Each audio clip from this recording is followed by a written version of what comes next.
Inilah Injil suci menurut Yohanes. Dimuliakanlah Tuhan. Dalam amanat perpisahannya, Yesus berkata kepada murid-muridnya, "Jikalau dunia membenci kamu, ingatlah bahwa ia telah lebih dahulu membenci aku.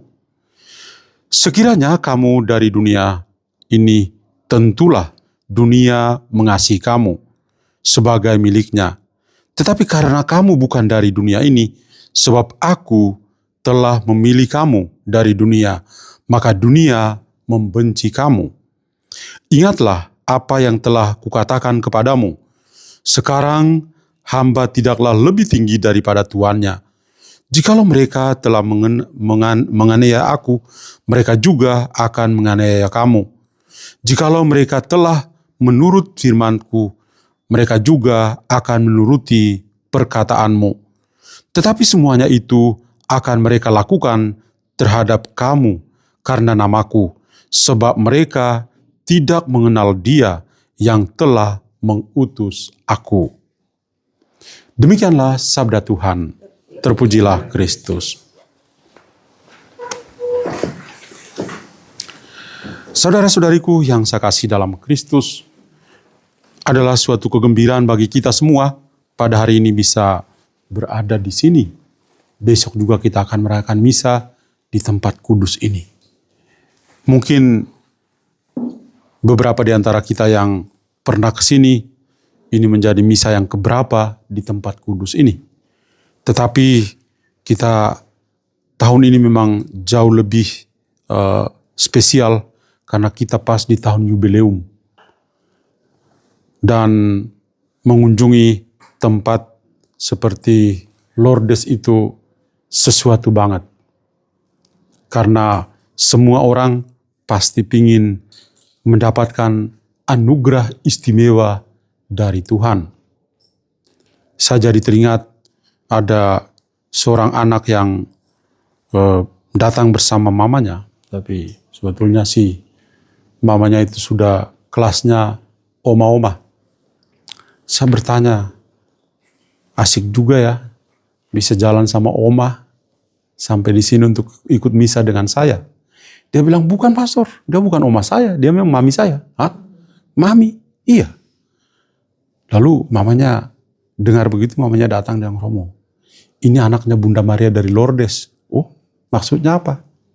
Pokoknya ketika ibu itu berusia 50 tahun, dia bersiara ke sini, dan dia minta satu rahmat dari Tuhan melalui Bunda Maria. Begitu pulang dari siara, hamil. Dan melahirkan anaknya di usianya yang ke-52. Jadi anak waktu itu usianya sekitar 19 tahun, bisa dihitung mamanya berusia berapa itu? 70. Ya, 70. Jadi saya bilang, wah, bagi Tuhan itu tidak ada yang mustahil. Jadi hati-hati ibu-ibu ya. Kalau Bunda Maria bilang, ya, seperti itu ya. Kita semua ya tentu mendambakan rahmat-rahmat yang istimewa. Dan hari ini juga kami para Salesian itu merayakan Hari Raya Bunda Maria Penolong Umat Kristiani. Selama 9 hari terakhir saya selalu sharing novena-novena, dan tanggal 24 dalam bulan Mei, dalam kalender liturgi sebenarnya, itu menjadi peringatan hari raya untuk Bunda Maria Penolong Umat Kristiani, karena Bunda Maria menjadi penolong yang setia bagi orang-orang Katolik, khususnya ketika dalam bahaya maut, Bunda Maria selalu hadir dan menolong. Kita pas ya, momen ini kita berada di Lourdes dan ini sangat indah. Sambil mengenang tentang Bunda Maria di Lourdes, ada 1-2 pokok pikiran yang saya ingin bagikan bersama. Kemarin juga dalam perjalanan kita mendengar dari Bro Mul tentang penampakan Bunda Maria di Lourdes. Tapi saya ingin tambahkan juga beberapa poin yang kiranya menjadi pelajaran kehidupan bagi kita. Kita belajar dari keluarga Santa Bernadette di tempat ini. Apa yang kita bisa pelajari? Yang pertama adalah bahwa keluarga ini memberikan kepada kita pelajaran tentang iman. Keluarga yang sederhana, tapi memiliki suatu harta yang sangat indah, yaitu iman.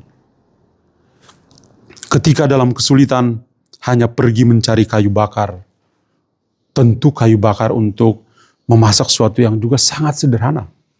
Tetapi Bunda Maria justru memilih orang yang sederhana seperti Bernadette Soubirous, atau seperti beberapa hari yang lalu kita berjumpa dengan Francisco, Jacinta, dan juga Lucia.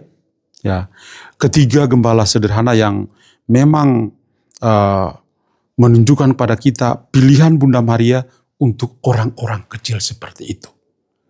Dan di sini juga kita belajar bagaimana keluarga yang miskin, yang sederhana, tapi Bunda Maria memilih untuk menunjukkan dirinya bahwa Bunda Maria mencintai orang-orang yang kecil, orang-orang yang sederhana. Dan dari situ poin lain yang muncul adalah Bunda Maria menampakkan diri kepada orang yang sederhana itu, menunjukkan kerendahan hati. Di samping iman, ada kerendahan hati dan juga siap untuk menerima penderitaan di dalam kehidupan.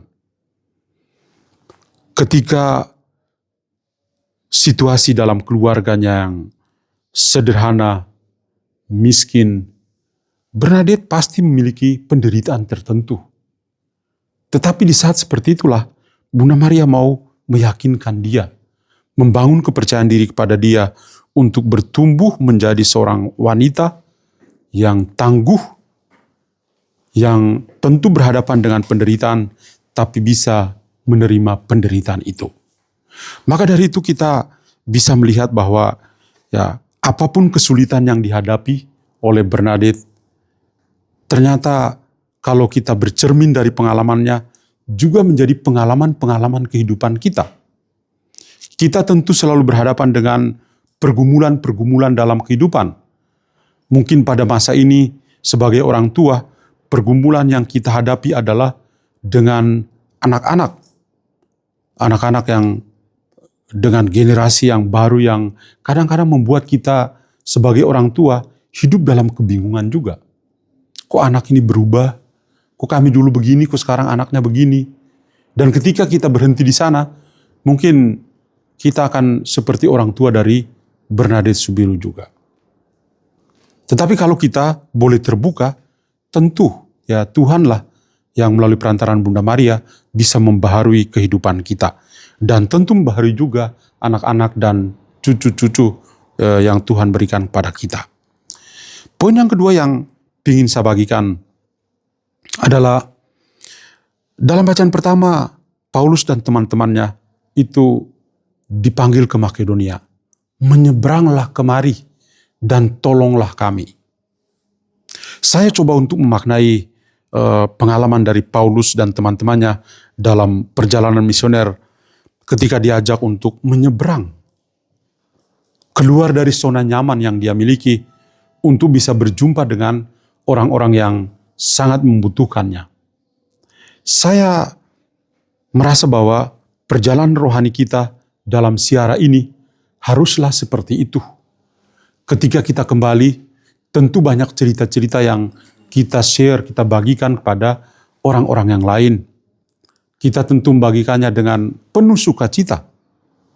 Maka sebagai satu tugas misioner di dalam gereja, kita juga terpanggil untuk menyeberang dari kehidupan kita yang nyata untuk bisa menyapa orang-orang lain yang belum bertumbuh dalam imannya, yang sangat membutuhkan kehadiran Tuhan dalam kehidupan mereka. Menyeberanglah kemari dan tolonglah kami. Menyeberang, kita berani untuk meninggalkan zona nyaman kita, untuk masuk dalam courage zone, ya, zona yang penuh dengan pergumulan, penuh dengan perjuangan untuk menolong saudara-saudara kita yang lain. Saya suatu hari mengisi hari Jumat Agung tidak jalan salib, tapi saya sampaikan kepada komunitas Santo Leopold. Saya mengatakan saya ingin mau bertemu dengan Tuhan Yesus yang hidup, bukan menonton drama. Maka beberapa tahun terakhir saya punya kebiasaan ke wilayah Santa Angela untuk mengunjungi orang-orang yang sakit dan para lansia. Dan ketika berada di satu rumah, saya menyaksikan seorang bapak yang stroke, gak bisa berdiri, hanya bisa ngesot ya, ya itu, dan ditemani 2 ekor anjing, ya. Bagaimana di tengah kemegahan Lipo, tapi ada orang-orang tertentu yang hidup, dan dia kakak beradik itu bukan tinggal di dalam satu rumah mereka, tidak, tinggal dalam rumah orang yang dulu mereka bekerja. Untung keluarga itu masih sangat terbuka untuk menerima saudara laki-laki yang stroke dan saudari perempuan yang juga kurus sekali, tapi pemilik rumah itu mau menampung mereka berdua. Dan itu betul-betul sebagai saya itu adalah Yesus yang sungguh hidup, ya, di tengah-tengah kita. Maka menyeberanglah kemari dan tolonglah kami, itu memanggil kita. Setelah kita ber-19 ini kembali, mungkin kita akan bertemu dengan orang-orang seperti itu. Mungkin mereka juga akan menadakan tangannya dan mengatakan, menyeberanglah kemari. Mungkin mereka itu butuh penghiburan. Ada kalanya orang itu boleh kaya raya, tapi membutuhkan penghiburan. Kata-kata yang meneguhkan, yang menguatkan mereka. Mereka perlu hanya untuk mendengar mereka berbicara kepada kita. Itu saja sudah cukup. Jadi sangat indah ketika kita mengatakan kita boleh ikut menyeberang ke sana dan menyelamatkan saudara-saudara kita. Dan poin yang terakhir adalah bahwa dengan mengikuti apa yang Tuhan Yesus juga katakan dalam bacaan Injil pada hari ini, yaitu bahwa kita semua juga perlu untuk bersatu dengan Bapa di surga. Persekutuan dengan Bapa di surga karena kita bukan dari dunia, tapi kita bersama-sama dengan Yesus atau kita berasal dari Bapa sendiri. Apa yang membantu kita dalam permenungan dari Injil ini? Bahwa dalam dunia masa kini kita tidak bisa lepas dari barang-barang duniawi. Barang-barang duniawi. Kadang-kadang ya, dan itu apa yang dikatakan Tuhan Yesus itu sangat benar. Di mana hatimu berada, di mana hartamu berada, hatimu juga ada di sana. Ada seorang anak kecil yang ikut kakaknya mau retret, dan anak itu baru berusia kelas 3 SD. Kakaknya kelas 5 SD. Dan dia menangis, pokoknya mau ikut kakaknya. Dan begitu mamanya tersentuh, udah menghadap suster kepala sekolah. Anak saya ini dengan kakaknya itu kompak sekali. Kalau satu pergi, yang satu harus pergi. Apakah anak saya ini bisa ikut retreat bersama kakaknya? Oh, tidak bisa. Ini anak kecil. Di sana retreat untuk anak-anak yang sudah kelas 5-6 seperti itu ya. Tapi ibunya omong terus, akhirnya suster juga merasa, ya udahlah, oke, boleh. Lalu anak itu, oh terima kasih suster. Lalu dia omong pada suster, tapi saya ingin omong sesuatu. Apakah saya bisa bawa kelinci saya? Karena saya punya kelinci. Suster bilang, oh kalau kelinci nggak bisa ikut retret. Sekarang kamu pilih, ikut sama Cici untuk ikut retret, atau tinggal di rumah dan perhatikan kelinci. Dia bilang, tinggal aja deh. Kasihan nanti kalau kelincinya mati. Kelinci kan sahabat baik saya. Oh, jadi bagaimana? Tinggal aja ya? Tinggal. Dia tinggal karena tidak mau kehilangan kelinci. Kita semua punya kelinci-kelinci. Kadang-kadang dalam hidup berkeluarga juga, masing-masing punya kelinci. Salah satu kelinci peliharaan kita yang sekarang adalah yang ini. Dalam bahasa Inggris ada satu istilah namanya fabbing. Fabbing itu fonsnabbing. Fonsnabbing itu adalah suatu fenomena psikologis dari orang-orang tertentu ketika kalau berbicara dengan siapapun, dia lebih fokus pada layar kaca. Dan orang boleh omong, dia hanya akan melihat itu. Dan sadar tidak sadar, kita semua sudah kena virus von Snabing ini. Kalau saja kita bisa terbuka pada siapapun yang ada di sekitar kita, maka kita akan betul-betul bersama dengan saudara-saudara kita. Kalau kita bisa berusaha melepaskan kelinci, bukan kelinci percobaan ya, kelinci yang sangat mengikat hati kita, maka kita bisa dengan leluasa kemanapun kita akan sangat merdeka. Tapi ketika kita terikat pada kelinci peliharaan kita, kita tidak merdeka. Mau menolong sama? Tidak bisa. Mau bergaul dengan sama? Tidak bisa. Dan inilah yang harus kita bagikan kepada anak-anak dan cucu-cucu kita. Please, kelincimu itu ada, tapi jangan terlalu memeliharanya. Kelinci itu nanti akan mati juga kok. Sugar glider akan mati juga, ya. Sugar glider, ya. Sekarang kita akan lebih terbuka seperti Bunda Maria begitu terbuka, bukan pada orang-orang yang besar, tapi pada Bernadette yang miskin.